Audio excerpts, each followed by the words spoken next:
Marhay na banggi, sa laog nin 140 oras o 25 aldaw, isa sa irarom sa Solid Waste Management Operations Training ang mga personahe kan Solid Waste Management Office asin 27 barangay kan Naga. Pagtutuwangan ang training kan TESDA asin Coca-Cola Philippines na ang Memorandum of Agreement signing entre LGU ginibo ka na kaaging semana. May report si Joel Sulina. At nagagunyan. Sabetong mas paurgon ang environmental responsibility as in ma-promote ang circular economy practices sa lokal na level sa paagi kang mas matali dangan epesyente ang pag-reduce, reuse as in recycle ni mga basura. Pinagselyuhan kang gobyerno lokal kan Siyudad Ignaga, TESDA as in kang Coca-Cola ang sarong MOA. Pinanginutan ang kasunduan ni TESDA Director General Francisco Benitez, Mayor Leni Robredo, kang Siyudad Ignaga, asin Ma'am Maria Christine Ponce Garcia, Senior Director Public Affairs Communications and Sustainability kang Coca-Cola.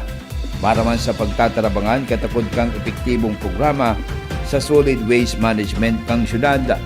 Dangan ang paglansar kang pribero sa rehiyon na Solid Waste Management Operation Level 3 Training Program kung saan igwan ng 25 trainees gikan sa Solid Waste Management Office asin mga barangay. Sa seremonya asin programa aldaw na Miyerkules, petsa 17 June sa Kumpangkang San Isidro Sanitary Landfill, naging minsay ni TESDA Secretary Kiko Binetes magiging ehemplo liwat ang Siyudad Ignaga sa commitment sa mas pinakusog na inisyatibo na ring mapaurog ang nasa waste sector sa paagi ng professionalization asin skills development kasabay kang pagpapatibay asin mas epektibong recovery kan mga recyclable materials asin ang pinagbamaot na greener asin trash-free Philippines. Sa City Government of Naga at sa Coca-Cola Philippines, maraming salamat po sa inyong tiwala at pakikipagtulungan sa TESDA. Ang partnership na ito ay patunay na mas malaki ang nagagawa kapag nagsasama-sama ang gobyerno at pribadong sektor para sa kapakanan ng komunidad at ng kalikasan. Kami naman sa TESDA makakaasa kayo na todo suporta kami sa pagbuo hindi lang ng training to trabaho para sa ating mga kababayan, kundi ng sistema para mas maging sustainable ang ating mga programa para sa kalikasan. Ito po ay bahagi ng green jobs at green skills na tinataguyod din under the law by TESDA. Naniniwala ako na mas marami pa tayong magagawa para sa ating kalikasan at sa mga komunidad. Kagaya ng lagi nating sinasabi, after all, the challenge is so wide, so deep, so difficult. But kung sama-sama, kayang-kaya. Sinabi man ni Miss Maria Christine Ponce Garcia, kang Coca-Cola Far East Limited Incorporated, saro ang Siyudad Ignaga sa siyam gabos na mga lokal na gobyerno na nakipagpartner ang sa indang kumpanya para man sa programa sa recovery and recycling ng mga basura para man maprotehiran ang kapalibutan dangan pagtaong kabuhayan as in training para mas maging professionalize ang waste managers as in workers. Siyempre, ang gusto po natin is may mga ma-upskill tayo saka mga ma-reskill na waste workers para po bigyan, i-enhance po natin yung integrity ng waste work. So, syempre po, pinakasadulo po nito sana, katulad ng sabi natin, is mag-improve po yung recovery ng mga recyclables dito po sa Naga. At madala siya sa tamang recycling facility para ito po ay magamit muli at suportahan ang circular economy.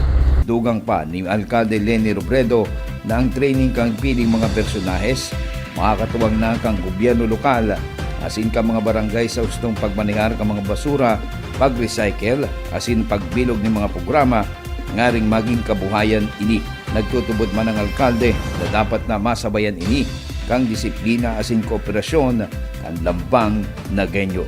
Dawa pa may pig-train na kita kung mayong kooperasyon halin sa taong maninipisilan mangyarari kita. So, ang pagtubod ko, habang nagka-training sinasabayan pa din yan yung training sa households. Na naiintindihan ninda, sa kita pasiring. Sa kita pasiring, ano ang epekto kaniya sa tuya, pighihiling tayo kung paano i-incentivize ang households. Kunya kaya, ang ginigibot mas penalizing. Pag di ka nag-segregate, di yan kukuanon. Pag hindi nag-segregate, hindi namin kukunin. Pero we are thinking of other ways on how to incentivize those that are actually following. Alam ko there are local government units already, especially in the Metro Manila area, who are already doing it. Pinag-aaralan namin yung model sa Quezon City na meron silang point system, na yung mga points ginagamit nila sa pagbayad ng utilities, pagbayad sa tubig, pagbayad sa kuryente. So, ang hope natin, magagawa din natin yun sa Naga. Pero ang yun, again, because of the finish lines, parang taon-taon sinusukat natin, bumubuti ba tayo as far as segregation at source is concerned? Bumubuti ba tayo as far as yung decrease in residual waste is concerned? Kasi in the past, parang basta may ginagawa tayo, okay na sa atin. Pero ngayon, sinisiguro natin na sinusukat natin na dahil sa ginagawa natin, ano ang epekto nito. So pareho siya sa training. Dahil sa training na to, ganito yung tinaas ng antas ng solid waste management dito sa atin. Para sa Nagangunyan, Joel Solita. At Nagangunyan.